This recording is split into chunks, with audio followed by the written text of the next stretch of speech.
So you also have to look at the collective bargaining agreement and what is the process of bringing officers up on charges and what they actually have within the contract of the officer's right to due process when he is actually accused of violating policy and procedure.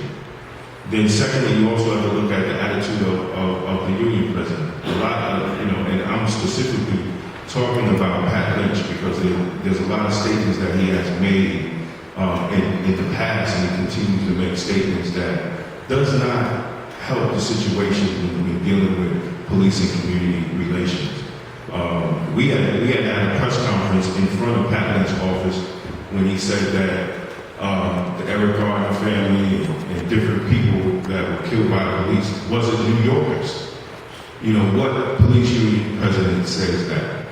So that gives a black eye to other police unions throughout New York State and throughout the country. Now, when you're dealing with the FOP, you also got to understand FOP within New York is a fraternal organization. It is not a collective bargaining union. In other states, the FOP is a collective bargaining union. So you are dealing with two different issues there. But also the FOP is very well funded, and they have a lot of members, and they have political power. So you have to understand that. But black people in the black community, we have numbers, but we don't have political power. So the thing is to organize, and I will always say black community is the only community that does not have any say in how their community is policed, because we do not have political power. And we do not have the proper resources, or we do not have collective resources. We want our communities to be policed well. I don't think there's nobody in here that say that they do not need the police. I think everybody will agree that we need proper policing in the black communities throughout the nation. And the only way we can do that is how many people went to a city hall meeting? Look at that. Every hand she's been raised in here that they've never been to a city council meeting or sat in a city council. See, that's the problem. That's part of the problem. We don't play a role in the political process of our communities. Joe Madison used to say, there's some people that make things happen, people that watch things happen, and then there's some people that wake up in the morning and say, what the hell just happened? See, we don't want to be the people that wake up in the morning and say, what the hell just happened? We want to be the people that watch the things happen because we know what's going on, or we want to be the people that make things happen. And I think that's what's lacking in a lot of the black communities throughout the United States when it deals with policies and procedures that affect them, that affect the taxpayers. Y'all are the taxpayers.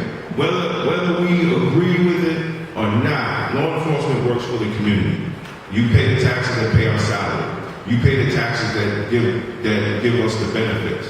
You pay the taxes that let law enforcement drive around in the cars to patrol the community. Everything comes from the community. Everything comes from the taxpayer. So why are people not more involved in the political process of their city? See, it boils down to that.